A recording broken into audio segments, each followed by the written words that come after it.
Buenas, bienvenidos a otro video en el canal. Esta va a ser la segunda parte y final de hacer la primera alfombra para la muestra que tengo en un par de meses. Y como les anticipé en el video de Arte Pop, me parece que es conveniente ya hablar sobre el Art and Language. Así que mientras hacemos esta segunda parte de la alfombra, les voy a estar contando sobre este grupo de artistas. El Art and Language es posiblemente el movimiento más complejo de explicar porque en realidad no es un movimiento, es un grupo o colectivo de artistas conceptuales cuyos miembros han ido mutando a lo largo del tiempo. Fue fundado en 1966, 1967 aproximadamente en el Reino Unido por Terry Atkinson, David Bainbridge, Michael Baldwin y Harold Harrell.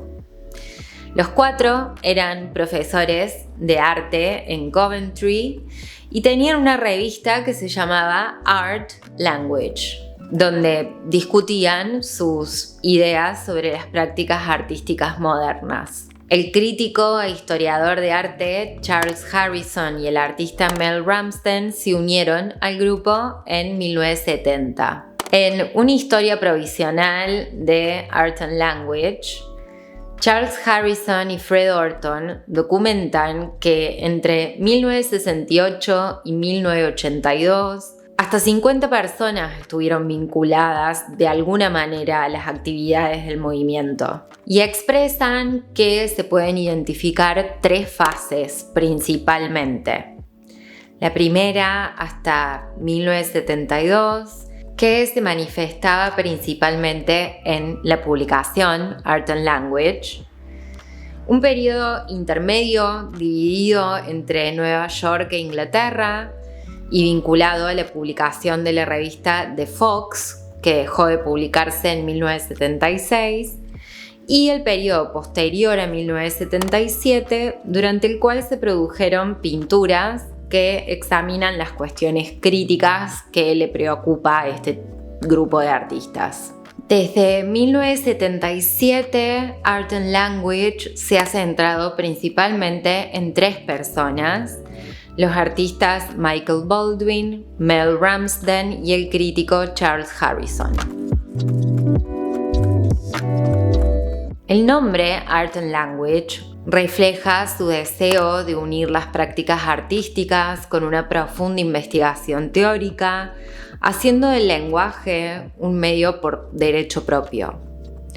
El grupo surgió en un periodo marcado por el cuestionamiento de las instituciones artísticas tradicionales y el auge del arte conceptual. En ese momento, el arte conceptual se estaba estableciendo como una alternativa a movimientos dominantes como el expresionismo abstracto y el minimalismo, priorizando las ideas sobre la estética o el producto terminado. Y para estos artistas, el arte era un gran problema. El Art and Language quería que sus obras produjeran una actividad receptiva, un diálogo crítico, investigación, indagación.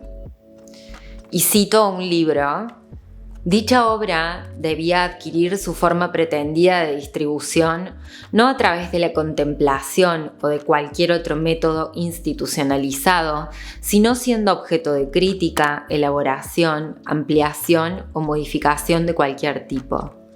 Procuraban interiorizar la filosofía como una práctica disciplinar dentro de su producción artística, o mejor dicho, intentaban crear arte a partir de conversaciones filosóficas. Estas conversaciones, que en un principio fueron debates sobre arte, pronto desarrollaron una lógica propia. Así, la discusión inicial sobre qué podía considerarse un objeto de arte pronto derivó en otro debate sobre qué podía considerarse un objeto per se. Y lo que empezó siendo un intento colectivo por resolver ciertos temas teóricos, acabó por convertirse en un medio para sostener la colectividad del grupo, simplemente para seguir adelante y mantener una comunidad artística sindicalista marginada que planteara ciertos interrogantes ante la conversión creciente del objeto de arte conceptual en una mercancía más. Tras una breve fase política a mediados de la década de los 70, Art and Language reinventó su práctica artística a partir de este dilema. El tema dejó de ser cómo hacer arte con palabras y pasó a ser cómo revestir la obra de arte con el carácter reflexivo y ensayístico de la escritura. En una entrevista, Michael Baldwin dice lo siguiente, que me parece muy interesante. Las mistificaciones asociadas al artista héroe individual modernista, el modelo de artista Pollock, nos parecía políticamente retrógrada en ciertos sentidos, sociológicamente dudosas y prácticamente falsas, que el trabajo se realizara de acuerdo con los estereotipos que se difundían. De hecho, a finales de los 60 nos parecía mucho más una cuestión de perfilar un producto, de vincularlo al productor heroico, que de la naturaleza de la producción en sí. Mel, por su parte, dice: es una tontería discutir sobre qué es arte conceptual y qué no lo es, porque hoy en día se están ampliando y ampliando las cosas para incluirlas en el arte conceptual, incluyendo fluxus y cosas por el estilo, lo cual, en mi comprensión original de lo que estábamos haciendo, era completamente contrario a cosas como fluxus. Que Fluxus estaba creando algo donde cualquier cosa podía ser arte, y me parecía que si te encuentras en una situación así, donde cualquier cosa puede ser arte, vale, cualquier cosa es arte, todo es arte, bien podrías empezar a buscar algún tipo de criterio diferente. Y la lógica, algunos de los términos filosóficos que fueron introducidos principalmente por Michael, debo decir, y en menor medida por Terry Atkins, fue una gran liberación, porque en lugar de hablar de estética, belleza y contemplación, había que empezar a pensar en términos de epistemología, ontología, indexación. Surgió un vocabulario completamente diferente.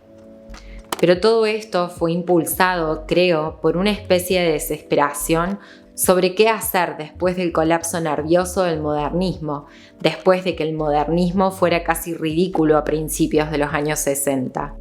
Y fue impulsado por qué hacer, cómo trabajar con los restos de esa destrucción. Podemos decir entonces que las características principales del colectivo han sido las siguientes, más allá de que han cambiado en sus diferentes periodos, pero podemos redondear en algunas. Uno, el lenguaje como medio artístico. A diferencia de las formas de arte tradicionales, Art and Language utiliza el lenguaje como el principal material de sus obras. Textos, discusiones, cartas, publicaciones se convierten en las herramientas con las que el grupo explora conceptos complejos relacionados con la naturaleza del arte, el significado y la comunicación. La emblemática revista Art and Language, publicada por primera vez en 1969, se convirtió en una plataforma para debates filosóficos, estéticos y políticos. Esta revista no solo fue un medio de difusión, sino una obra de arte en sí misma, destacando la idea de que la crítica y la teoría pueden ser formas de arte. Segunda característica, la crítica a las instituciones artísticas. Art and Language cuestionó los roles y las estructuras de las instituciones artísticas tradicionales como museos, galerías y el mercado del arte. El colectivo criticó cómo estas estructuras influyen en la producción, recepción y valoración del arte. Sus obras también interrogaron el papel del artista dentro de este sistema, rechazando la idea del artista como un genio solitario. A través de un enfoque colaborativo, Art and Language desdibujó las fronteras entre autor, espectador y crítico. Tercera característica, un arte conceptual comprometido. El colectivo abordó cuestiones sociopolíticas como el papel del arte en una sociedad consumista o los vínculos entre poder y cultura. Estas preocupaciones se reflejan en obras que deconstruyen los mitos del arte tradicional y exponen los mecanismos ideológicos que lo sustentan. Este movimiento está lleno de paradojas, pero es que el arte está lleno de paradojas. Y creo que preguntarse qué es el arte en cada momento histórico dado siempre va a ser válido, aún sabiendo que en algunos años esa respuesta va a quedar obsoleta, posiblemente ingenua o posiblemente deshonesta. Y por eso creo que en el próximo video me va a tocar hablar sobre el apropiacionismo como otro movimiento surgió más o menos en la misma época, que también es muy relevante en mi producción artística. Hay muchísimas entrevistas disponibles a Michael Baldwin y Mel Ramsden, que creo que es consistente y coherente con el espíritu de Art and Language, abrirse a conversaciones. Hay muchos conversatorios que han dado en universidades y con curadores de arte, y la verdad es que son bien difíciles de escuchar. Creo que esa es la parte por ahí más complicada del arte conceptual, de la teoría del arte, es que hay unos niveles de superioridad intelectual y de soberbia muy grandes, y se me hizo muy difícil escucharlo. Yo, admiro al movimiento, admiro las obras, que de igual manera me parece que en esto que digo de cómo la historia un poco derriba ciertos conceptos, porque hoy en día a mí las piezas artísticas del Art and Language me parecen de las más bellas que hay en el arte conceptual. Pero bueno, más allá de eso, las entrevistas, ellos no son personas extremadamente agradables, la verdad, son bastante soberbios, pero si están súper interesados en saber más sobre este movimiento, les cuento eso, que hay muchísimo material disponible, la palabra de la propia boca de estos artistas.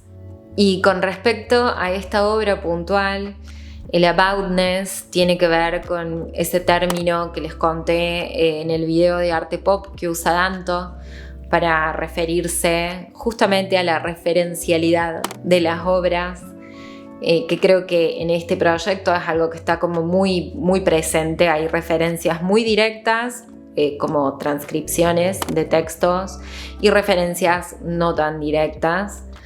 Entonces es un concepto que estoy trabajando a lo largo de toda esta obra.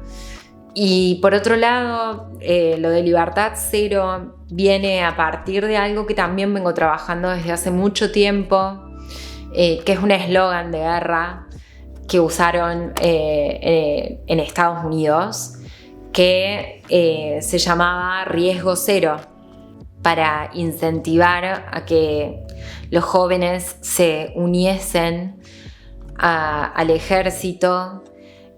Esa promesa del riesgo cero, básicamente de que iban a volver con vida y mandarlos al picadero, básicamente. Y por eso traigo algo de eso, obviamente haciendo ahí como un juego con el eslogan de Coca-Cola y su bebida cero, que, by the way, siendo muy hipócrita, yo tomo siempre bebida cero, pero bueno, lo que me toca a mí del consumismo. Y bueno, otras cosas que tienen que ver con la flor del narciso, que es algo que también vengo trabajando en otras pequeñas obras. Pero bueno, esas son más o menos las referencias de esta obra puntual. Y bueno, después de lo que ha parecido una eternidad, porque estas alfombras me llevan muchísimo tiempo, terminamos el proyecto. No estoy contenta, pero no sé si la voy a mostrar o no. Yo voy a hacer una curaduría eventualmente de qué obras quiero mostrar y cuáles no. Esta no sé si está dentro de mis favoritas. Ahora mandé a hacer unos bastidores más grandes para poder hacer una alfombra un poquito más grande. Y vamos a ver si trabajo con estos conceptos, pero de otra forma, porque no sé si me están agarrando un montón de inseguridades, esa es la verdad. Estoy viendo el cuerpo de obras que tengo hasta ahora y es como que nada me convence, pero estas crisis son parte de mis procesos creativos desde siempre. Siempre estoy al borde de descartar absolutamente todo y después pasan un par de años, no estoy hablando de días, pasan un par de años y veo las obras y digo, che, estaba bueno eso que estaba buscando por ahí. Pero bueno, ya vamos a ver en qué termina pasando con estas obras y qué termino seleccionando para esta muestra. Pero este video llegó hasta acá, espero que les haya gustado. Si es así, suscríbanse, comenten, denle un me gusta. Son todas cosas que ayudan mucho en este mar de información que es YouTube. Yo los voy a ver muy prontito en otro video. Les mando un beso enorme. Adiós.